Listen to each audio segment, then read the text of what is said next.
Monica. My name is Peter Murdoch. I'm Vice President Media for the CEP, Communications, Energy and Paper Workers Union. Among other things, we represent workers at, for instance, the Toronto Star and the Globe and Mail and the Claims Magazine and CTV and Global and City TV, but a lot of Canadian media. And it's been a struggle over the years. And luckily enough, we've been fortunate to have Monica on our side as we've appeared in front of parliamentary committees and the CRTC. She's done fabulous work for us, and you saw an example of the kind of research that she's able to present. So thanks, Monica.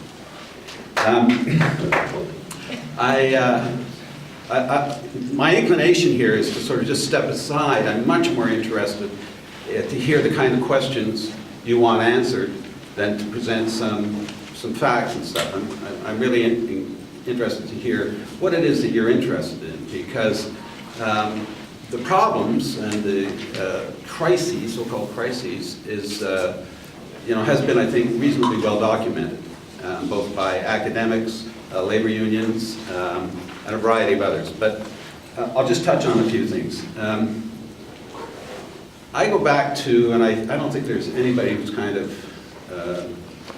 looked better at kind of the root causes of the crisis than Neil Postman did a few years ago in a book called Amusing Ourselves to Death.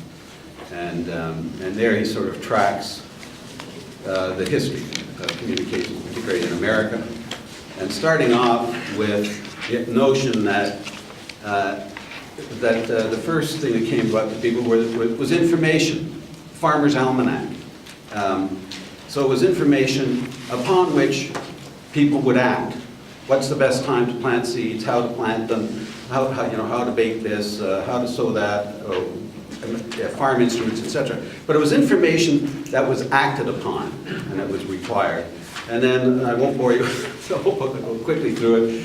And then came along the telegraph and information that was distant, particularly, of course, in the First World War, which provided information, but there was not a little action that people could take. It was interesting, it was important to hear about loved ones fighting over in Europe, but there was nothing that essentially could be done when you were in a small town in Iowa about that.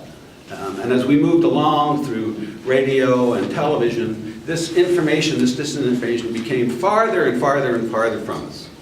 And so that we now have a lot of the media that is, catastrophe-oriented, but about which we can do nothing. We hear about all kinds of catastrophes across the globe, but we just sort of say, oh, that's awful. But there's not much we can do about it. And the other thing, of course, is that it's not very expensive. That is, it costs more money to have somebody cover the city council in Timmins than it does just to take a feed about what's going on in Greece.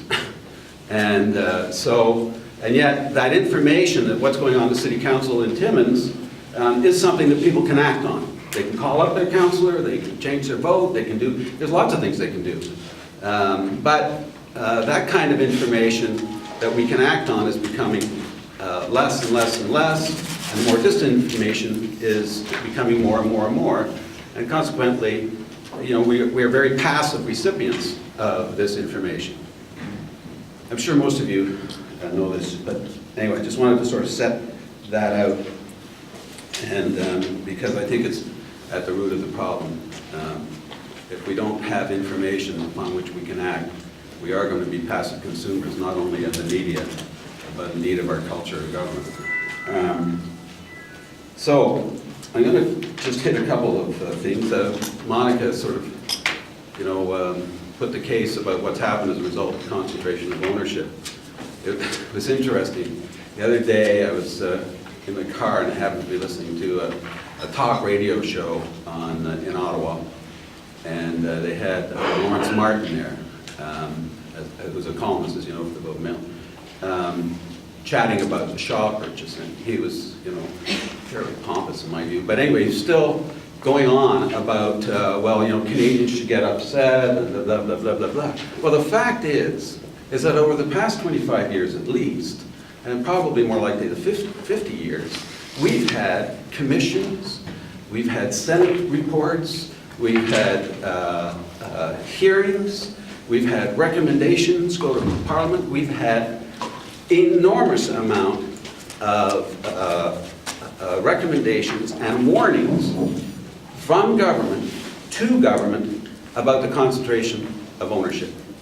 Not one of these recommendations has been put in place over the past 25 years. Nothing. Despite the fact that all parliamentary committees, that is, these are committees that have representatives from the Bloc, from the NDP, from the Tories, from the Liberals, all of them have agreed on this issue. Senator Joan Fraser, she had a wonderful report, the Heritage Committee report, was another one. Not one recommendation in terms of the concentration of ownership has been put forward. So there we have a crisis in some ways in government, and that, by the way, is another issue. It's a crisis about the sovereignty of Parliament versus a more presidential system in which we're headed to in terms of the Prime Minister's office. I don't want to complicate the issue, but it's a critical one for us. So yeah, I mean, we do know that local news has come under the gun. It's just so we don't have as many people reporting. We don't have as many people covering environment, covering labor, covering health, covering all of these things. That's just happening. The question is there any way to kind of turn that around, turn that cycle around?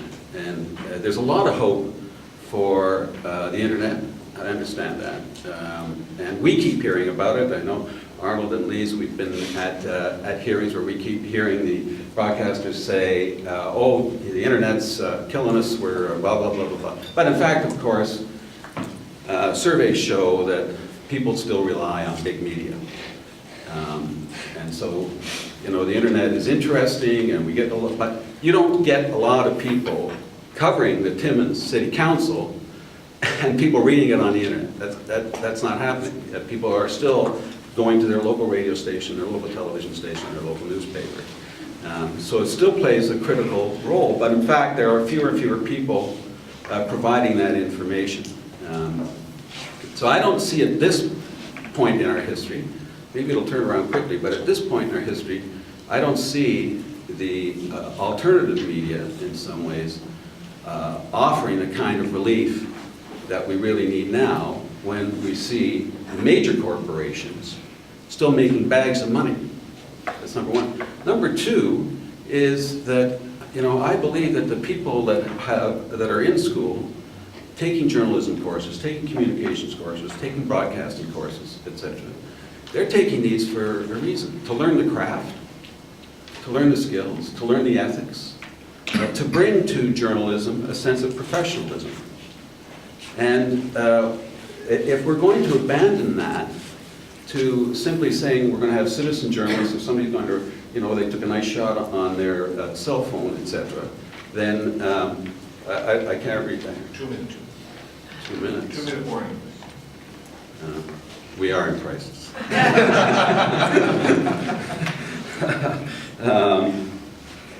Anyway, so that's a problem, and I have to say this, and you know, I got to tell you, the most progressive and the person that's spoken out over the past decade most about this crisis in terms of what's going on in journalism from an academic perspective is sitting right over there, John Miller. He's done a great job for us.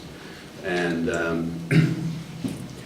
but I do wish that academia would find a way to start speaking out more about the lack of opportunity there is there for their graduates.